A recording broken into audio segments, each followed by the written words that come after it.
Harvard Divinity School. People and Ruins, Remapping Narrative of Demolished Spaces in Haifa, April 28th, 2025. I think most people here know me, but my name is Hilary Rantisi.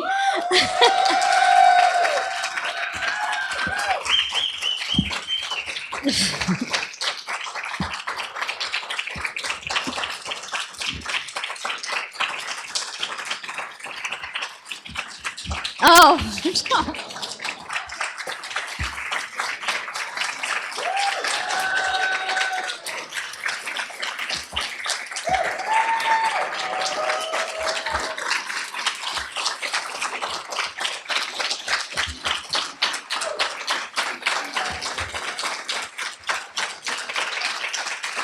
thank you, everyone. I will threaten to ululate, and then you will all. We'll leave that till the end, the real celebration. Thank you. I'm in tears. It is a real pleasure today to be welcoming you all to our last and final event for the Religion, Conflict, and Peace Initiative here at Harvard Divinity School. And for those of you who don't know, I will repeat again in case people don't really understand what our work is about. So our work here at the Religion, Conflict, and Peace Initiative centralizes an analysis of structural injustice, violence, and power. And it examines how a more broad and capacious understanding of religion can yield fresh insights into contemporary challenges and opportunities for just peace building. And our main case study in our work here has been on Israel-Palestine. So today's presentation, of course, is linked to all of these themes on structural injustice, violence, and power. And we will see these themes come through today's presentation. We'll be hearing today from Dr. Switat about the research he's been conducting here with us this last year. And in a few minutes, I will introduce him. Followed by his presentation, we will be hearing from Dr. Diane Moore, former Associate Dean of Religion and Public Life program at Harvard Divinity School, and Dr. Diane Davis, the Charles Dyer Norton Professor of Regional Planning and Urbanism and former chair of the Department of Urban Planning and Design at Harvard's Graduate School of Design. Both have been academic advisors for this project, and it's a real pleasure to have them with us today and to be in conversation. So just a brief introduction of Dr. Switat before I hand it over to him. So Dr. Orwa Switat is an urban planning scholar, practitioner, and activist with degrees in philosophy, political science, and urban and regional planning, focusing on state-minority relations in planning and the status of groups in cities, as well as promoting spatial injustice among minority groups against displacement. From 2019 to 2023, he was a member of Haifa's Municipal Committee for Historical Building Preservation. So we are very lucky to have him here to talk about Haifa and take us to Haifa in his presentation. In this work, he steered policies to embrace the city's historical heritage, focusing on the Palestinian historical neighborhoods. We first met Orwa during our experiential learning courses where we took students to Israel-Palestine. Our course was entitled Learning in Context, Narratives of Displacement and Belonging in Israel-Palestine. And Orwa gave us a tour of Lid, the town where my ancestors are from and where they were displaced during the Nakba in 1948. And then for years after that, he gave us tours of Haifa. So we've been very lucky recipients to learn from him. And especially lucky this year to have him with us as a research fellow in the Religion, Conflict, and Peace Initiative. So I'm very happy to welcome Dr. Switat, who is going to be taking us tonight on a journey to Haifa. And so without further ado, please come on up.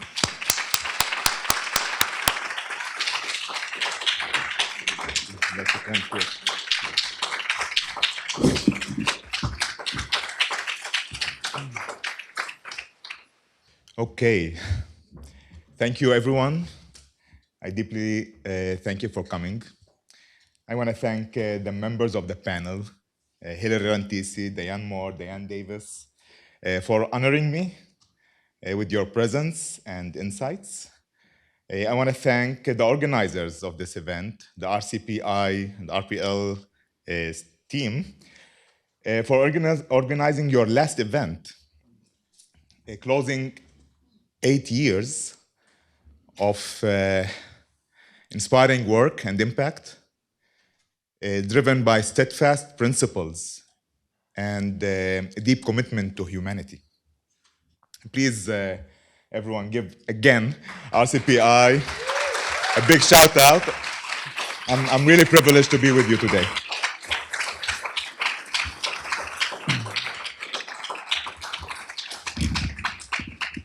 So I want to start sharing with you my story, why I'm here.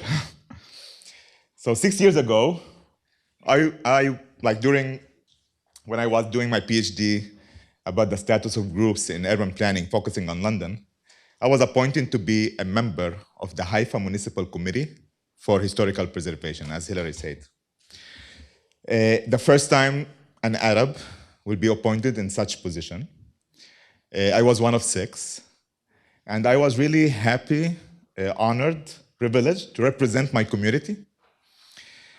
And I was really excited because I succeeded, or at least I thought I did, in making a shift from destruction to preservation in the historical neighborhoods of Haifa. 3 years later, in November 2021, Haifa municipality mapped for the first time a survey of Haifa Ayr Tahtit, Haifa downtown. And honestly, when I saw the survey, I have to tell you the truth, I was really furious. Because first, it ignored the indigenous history and narrative of Haifa. Second, it named and framed the Palestinian urban, modern heritage and architecture as semi-rural, British, mere Ottoman, or the land of Israel architecture. The absence of historical buildings excluded from the list, which exposed them to the threat of demolition. And I remember myself like sitting there in the city hall of Haifa, at the table, looking at them, asking them why, and telling them that your work is lacking. And I remember, and I can't forget that, the answer that I got. There is no data. There is no maps that show the historical Arab spaces of Haifa before 1948.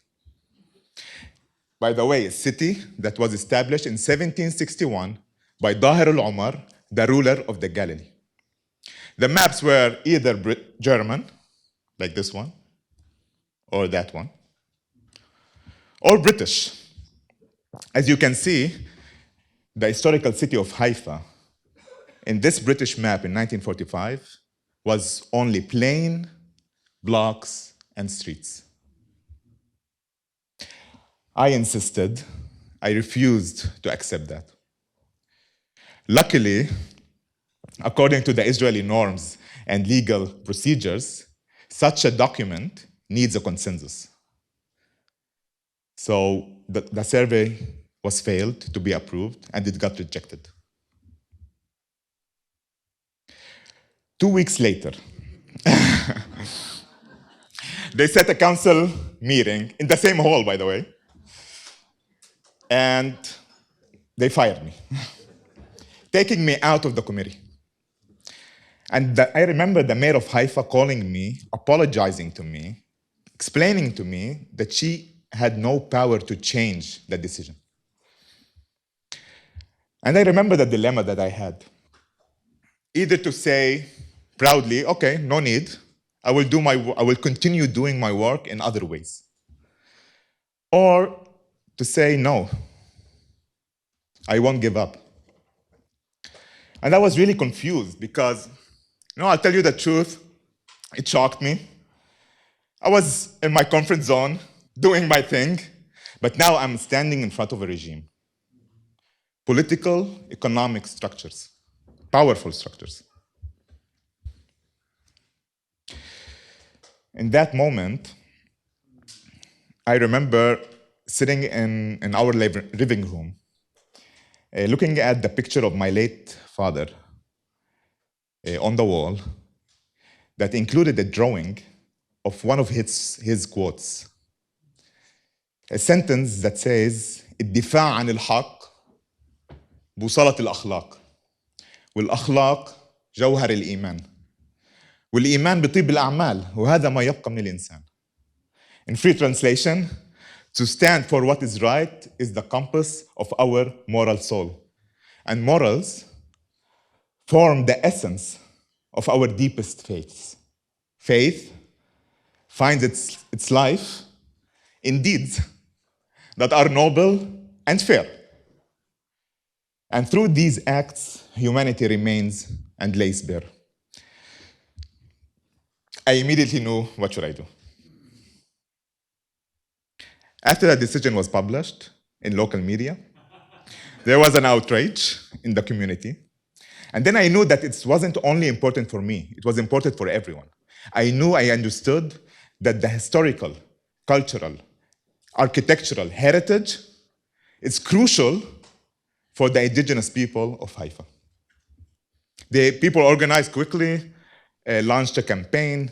We had meetings, community meetings, signed petitions by both Arabs and Jews who rejected the decision.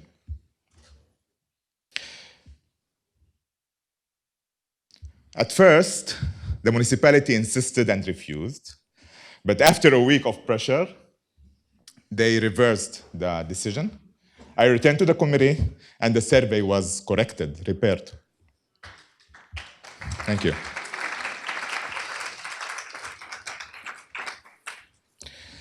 However, despite the excitement of the accomplishment, I felt as an urban planning scholar that there's a problem here. There's something missing. The sentence that they told me, that there's no data, there's no eligible data, there are no maps, stayed with me and couldn't leave me. In September 2023, I came here to Boston, doing my postdoc at Tufts Urban Planning Department, continuing my international work on the status of groups and their rights in Western cities, comparing between London planning and American sanctuary cities. I bring a new approach, which I frame as seeing the North from the South.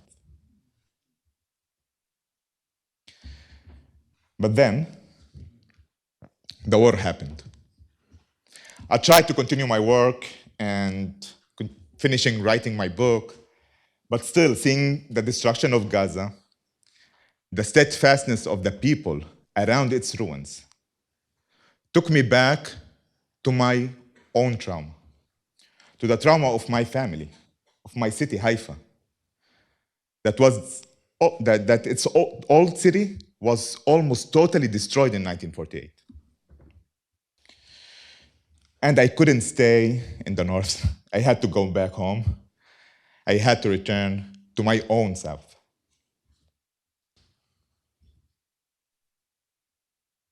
And I asked myself, how can ruins and remains of heritage shape the restoration of displaced cities? How can memories and narratives help us reimagine those destructed cities? How do people revive?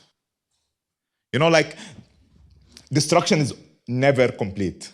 It's always imperfect. There will be always ruins.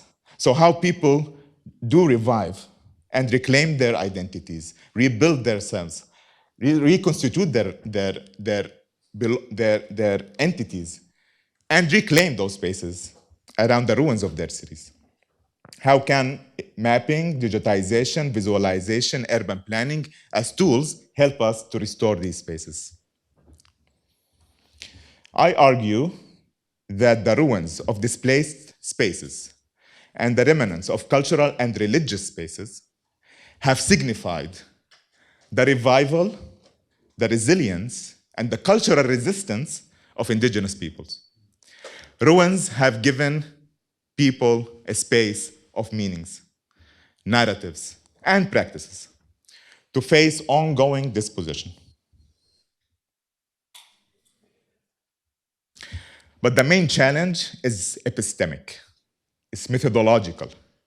The city was destroyed, the community was shattered to pieces, the archives are concealed, and the spaces are still, till today, under constant threat.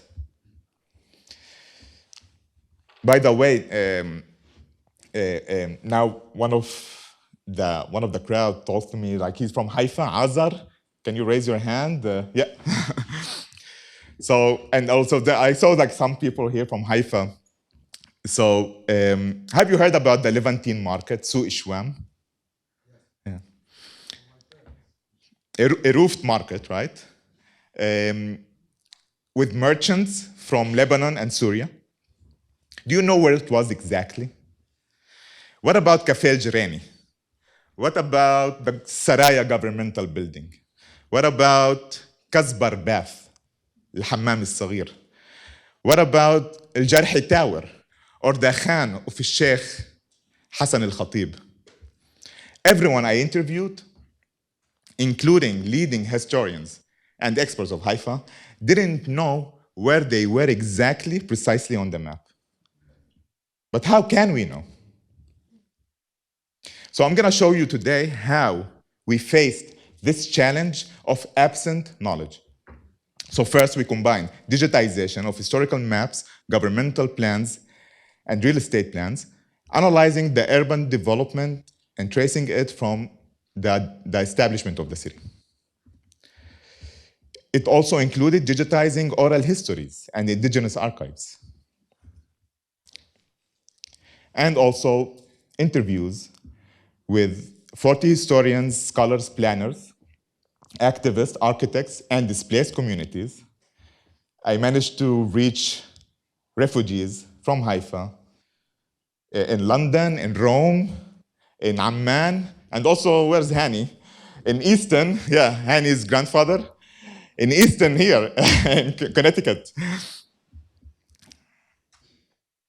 And also using filmmaking to visualize narratives and practices around the ruins. Building on that, we are in a process to think how we can create a restorative model that will restore demolished spaces. Of course, all that through working with an amazing, incredible team of students from the GSD, with the assistance of local planners and architects, Maher Salami and Abdallah Bayari, with filmmakers and storytellers, Iyad Barghouti, Firas Robi, Kinan Tarbouch, and Alfred Haddad from Haifa, and of course advised by Diane Davis and Diane Moore, and led by the amazing RCPI team, Hilary Rantisi, Reem Atasi, and Tammy Liao.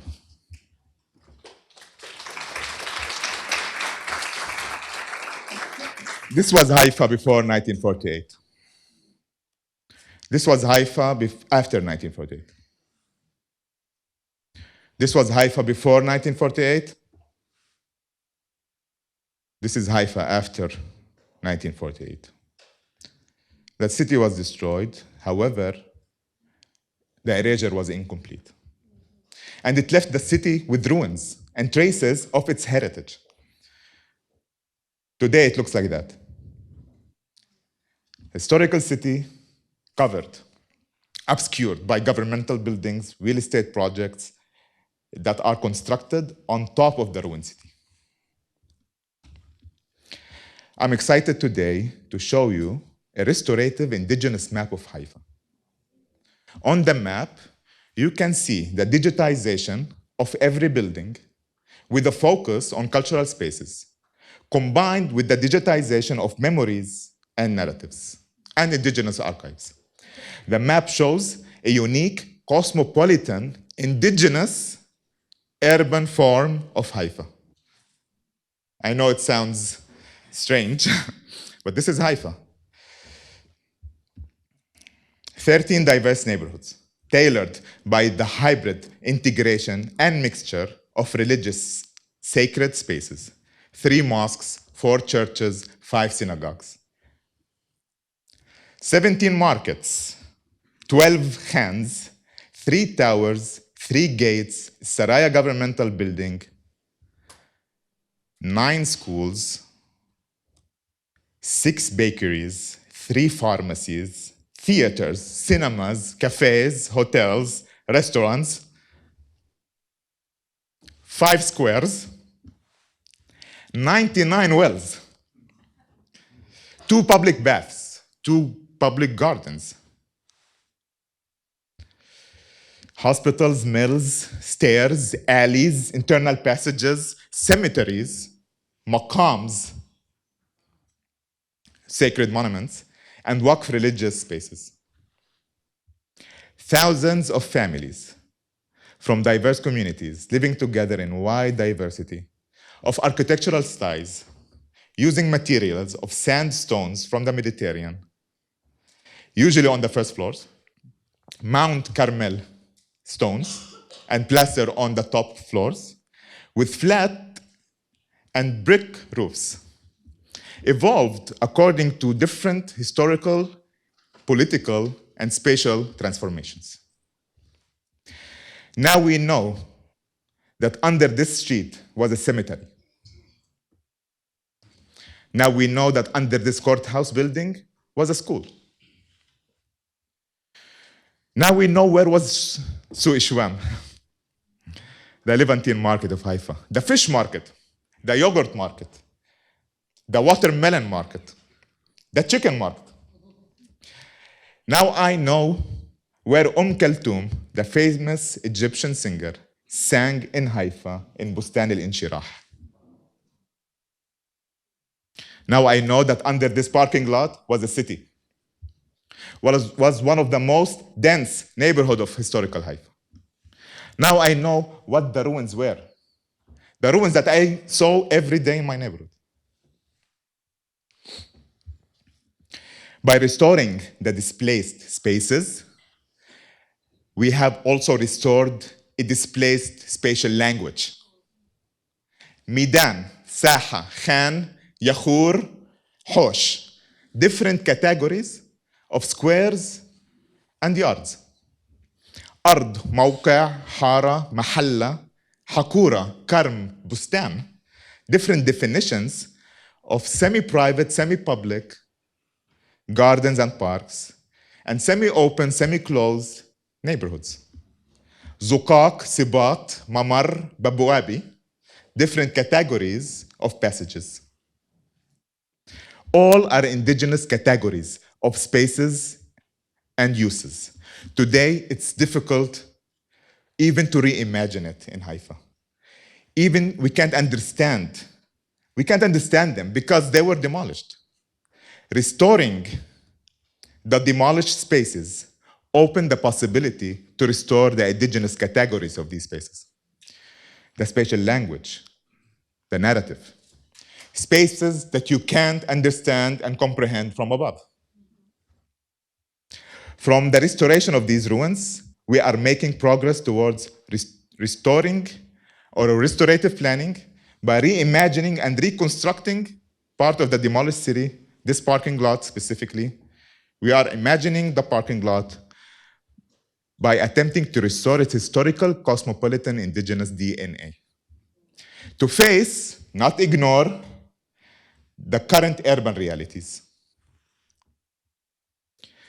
This project that I initiated at the RPL is not only about Haifa, but it deals with critical questions about communities and spaces that get devastated, either by massive fires, hurricanes, earthquakes, tsunamis, or herbicides, wars, and ongoing dispossession, climate and human-made catastrophes. However, after every disaster, communities can revive again and recollect their shattered pieces. The research shows that ruins reposition people. People reposition ruins. After the destructions, ruins remain. Even after decades, people go to the ruins, reclaiming them again through their daily and cultural practices and counter-narratives. Wide urban scholarship related to dispossession, focusing on the role of urban planning and the role of the state. Yusuf Jabarin's recent work on the architecture of dispossession argues that dispossession is driven by three logics: the political logic, that is the exclusion of presence; the aesthetic logic, that shapes the supremacy and legitimizes the violence of the architecture; and the economic logic, that it's based on accumulation. Building on this work, I argue that the people counter dispossession by repositioning themselves around and in the ruins, and also the remains of their cultural and religious spaces. I argue that this is based on three countering logics.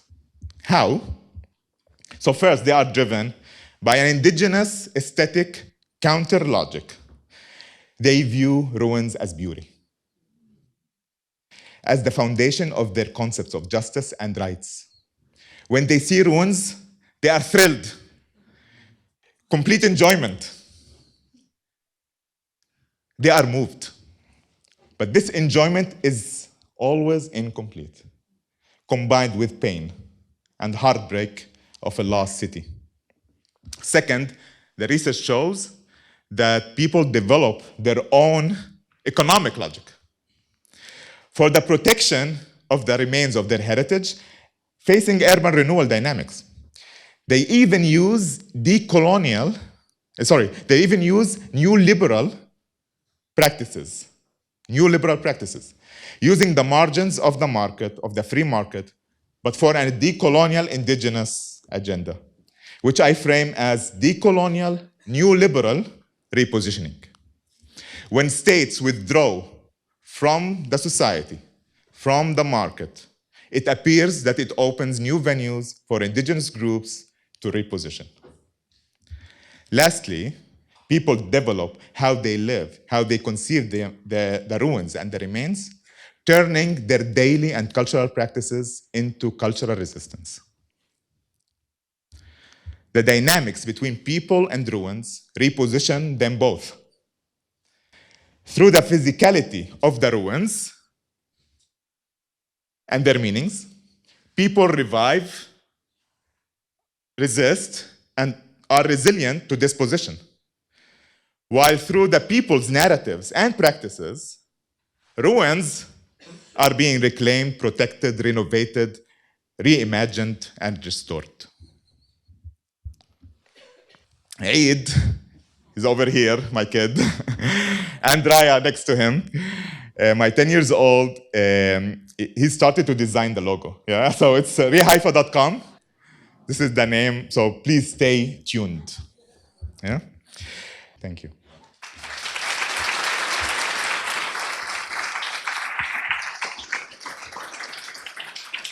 I don't know where to start because there's so much in what we heard and what we saw that's beautiful. And I don't want to take too much time, but so many things struck me from what you shared. But as you started with your father's words and what he left for you, and the heritage that you have, and the mission that you are carrying on to revive the heritage, the stories, to unravel, take away the rubble, and to see the life of the city despite the destruction. And it reminds me of when we took students on our course, Learning in Context, Narratives of Displacement and Belonging. And students engaged with people and spaces. And I, just to get a bit personal, for me, it was my engagement with these spaces as well that was very meaningful. And again, coming back to the heritage of my father and what I inherited from him about how to live my life, but also about where I am from and the importance of that. So when people ask me, where are you from in Palestine? It's a difficult question to answer because most Palestinians are not necessarily from where they grew up. So I grew up in Ramallah, but my family is from Lid. My father in 1948, like your father, survived the Nakba. And his mother is from Gaza. And I was born in Jerusalem. And I am from all these places and identify with all these places despite being told that none of these spaces belong to me. And that maybe I'm only confined to the one place, to Ramallah, to the West Bank, with certain restrictions and so on. So space is important, memory is important, heritage is important, how we see these places. And in journeying with students, the way I encountered some spaces was different for me than it was for others. And Diane has seen me, and she's nodding her head. I remember one specific home we went into in Bir Sabah, in the Beersheba, which had been turned into a bookstore. And I was told that it was a progressive bookstore. I was expecting certain things, but as I entered the space, I knew it was a Palestinian home. Something struck me in that space. I couldn't breathe anymore. The horror, the pain of the loss and the destruction of this space just hit me in different ways that it didn't hit other people on this journey. And I'm sharing this because I think it's important. I think it's so important what you have done, Orwa, and that it's very important for us to revive these spaces, to share our heritage, but also what we saw in these stories. Despite the ruins, there is life that comes through, and we have to keep that alive. So thank you, Orwa, for what you brought to us, but also for everything you're going to continue to bring to us, because this is a project that's ongoing, and it's a project that we can engage with. And I think there are a few people here from Haifa who came tonight, and I'm sure they will add to this. And as we encounter more and more people, these memories, these stories, these engagements will continue to grow. So I have two questions, or maybe one broad question to Professors Diane Moore and Diane Davis, that you both were engaged as academic advisors for this project, but you come from very different disciplines. And so I'm wondering if you can, from your own areas of expertise, you just comment your thoughts on the project, on the presentation we heard tonight. And maybe we start with Diane, if you could. Which one? Diane Moore. Diane's on it at Harvard. Diane squared. Diane Moore, maybe you could comment on religion and public life and how this project relates to religion and just peace building? Well, first of all, can you hear me? I just want to thank you. This is an extraordinary project. It's extraordinary, innovative, extraordinarily moving, and extraordinarily important in these times. To pick up on Hillary's. Maybe we'll give. Yeah, thank you for. Can you hear me now? Yeah, Okay. that's good. Well, it's extraordinary, extraordinary, extraordinary. That's what I said. But I want to pick up on Hillary's story because I remember that powerfully. Your visceral experience of being in that home without any marker of the fact that was a home, which I think was was devastating. Hillary and Atalia Omer, our wonderful colleague, and we ended up writing a story, an article about the experience of taking students to the region. And one of the foundations of the story was that students would often say, we can't unsee what we've seen. So to go and be in a place is really different than reading about a place or to both be there and experience the people and the landscape. But there's a really important piece of this that you're picking up here that we tried to capture in our article, which is that you can't see everything because it's been erased. So what you see, you can't unsee. So that's a lot of the consequences of the occupation, the amazing people who are thinking and working innovatively to create a more democratic, a more just, a more inclusive community, Palestinians, Jews, Israelis, Americans. But what you don't see in the intentional erasure of that is what you are restoring. And the power of that is profound because you are connecting people with not only their own experience and their memories, but you are recreating the lifeblood of a community before occupation. And that provides a powerful opportunity for reimagining and remembering what was lost, but also what is still sustained because of the way that you are constructing your academic frame, which is ruins reproduce and can reinvigorate people, and people can reinvigorate ruins. I just love that frame. The only other thing I want to say is I'm so powerfully reminded about this, my experience of you in this entire project and how you've gone about it, and your story just reiterates this afternoon. But there's a wonderful saying in the Tao Te Ching, and it is about leadership. And it says, it's basically the qualities of leadership. It says, the greatest leaders are barely known. The second best are known and loved. The third are feared, and the fourth are despised. But let's not talk about those. Right? But the stanza ends with, the greatest leaders are barely known because the people say, we did it. That's what you're doing. You're restoring voice. You're empowering.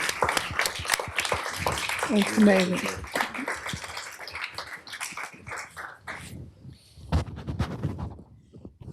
Thank you, Diane. And we'll move to The other the other Diane, Diane Davis, and your expertise, your work in urban planning, and looking at this amazing project and work. Maybe you could comment on this idea of urban planning and resilience, and how to think about spatial justice, which also I think aligns with a lot of your work and maybe in a lot of your international work as well.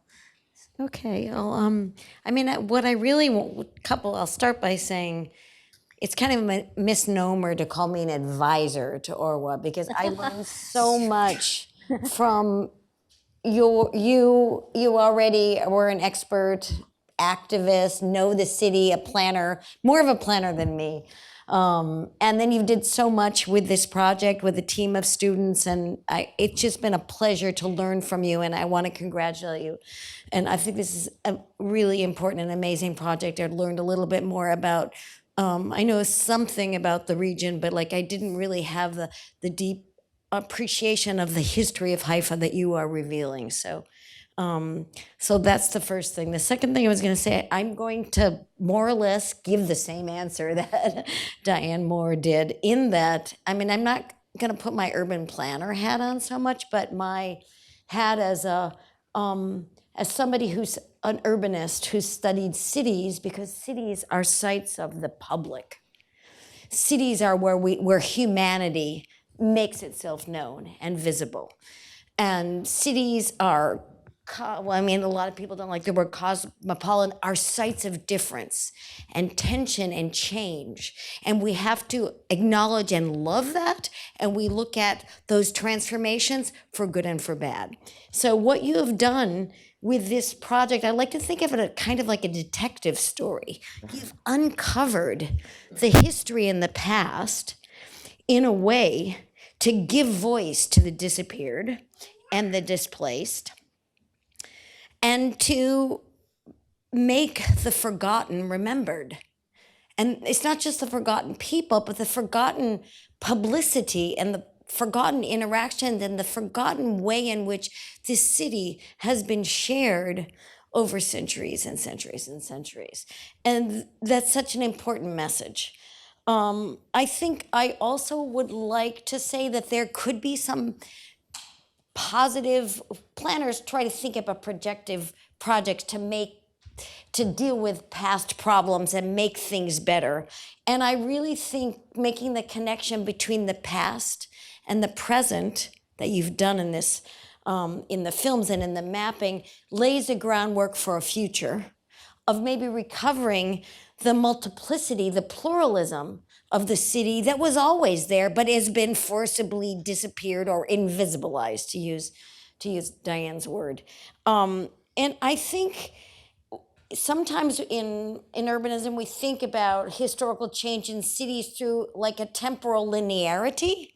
But if we thought about the city as a palimpsest of these different religions and experiences and historical moments, if we thought about that in a more, could that be recovered in one moment again, in a more horizontal way, not a linear way over time? What would it take to kind of build into those spaces with some of the films you've done, a sense that there's the multiplicity of the past alive in the present? That is the basis for I would say, moving forward as humanity, as a site of kind of a shared past and a shared future. The last thing I would say, and I have some great friends here, Layla Farsak is here, and I saw Anna Beletsky. The last thing I want to say about the importance of the publics, recovering the public. The public is a concept I happen to teach. I'm the head of a domain at the Graduate School of Design on publics. But I like to think about the public in juxtaposition to sovereignty and the sovereigns. So if we think about, the destruction is sovereign projects trying to impose themselves. If we put the public at the center of the city, what would it take to make Haifa again a place of publics? That makes me think again, I wanted to say, give a shout out to Layla of a project that I started at MIT when I was there after the Second Intifada many years ago, where we had a seminar and we called it Cities Against Nationalism, which is an idea that we can use in every country of the world these days, not just in Israel, Palestine. But I mean, to think about how to recover what tied people to each other at the scale of the city and the human and the public, and has nothing to do necessarily with how they are organized politically or under a regime, a sovereign regime. That's the promise of your project. And with the arts and with the kind of the historical narratives, you are laying the groundwork for that, and I want to congratulate you. It's just a great project.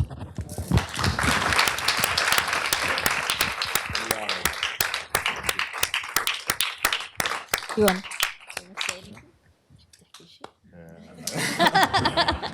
speechless. So thank you, really. I'm really honored by everyone's presence and by your remarks, and like you are both an inspiration for me, with your always looking at the soul and searching for it. And if I'm thinking about this project, is I'm searching for my soul while seeing our cities destroyed. And like this move that when you see that we are in a deep despair, and you see that everything around you is ruins. The moment that because of that, I brought my father to the story.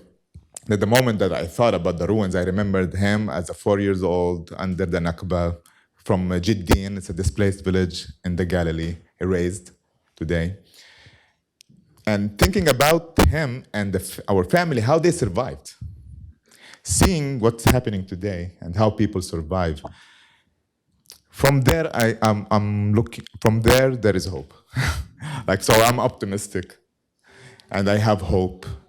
People have enormous powers, and ruins, as an indigenous people, it's the essence of these powers. So I really thank you for coming, and have questions? I don't know.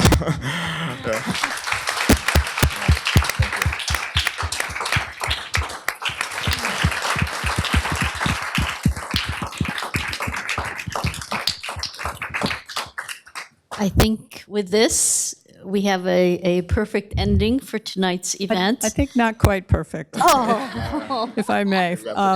First of all, let me just say thank you again for the privilege of being agreed that we were not your advisors, we were your students, and it was a real pleasure.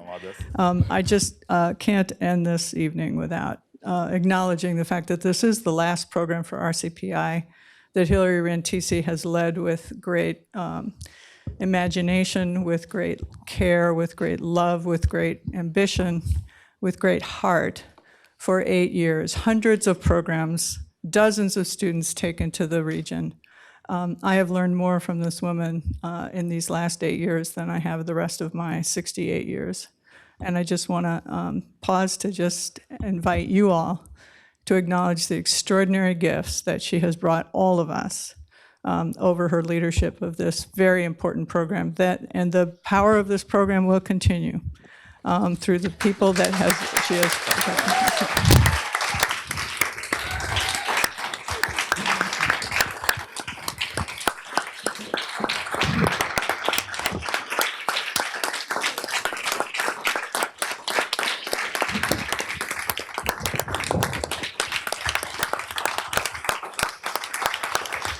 Thank you. Okay.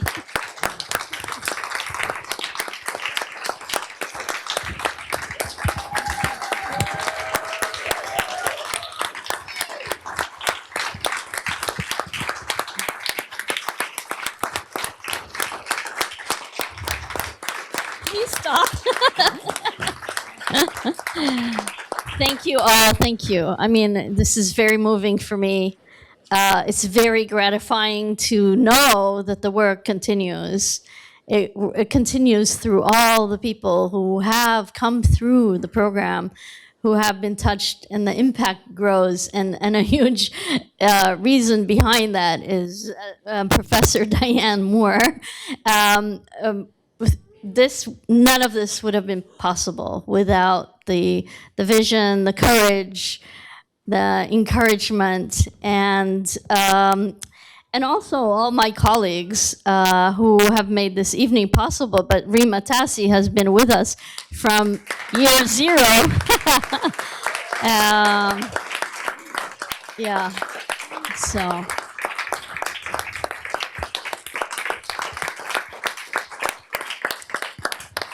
And many of you have also been with us in this journey, whether as students or we don't have former fellows here other than Orwa, but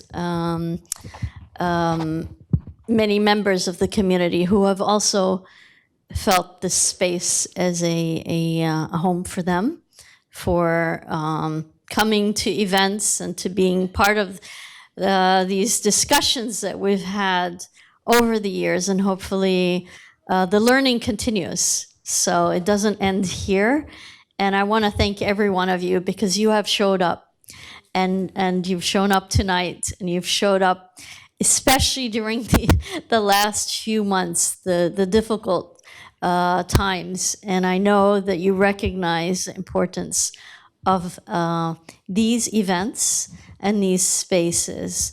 And so we will find other ways to continue this work. The work continues, and through you as well. So thank you all, and thank you.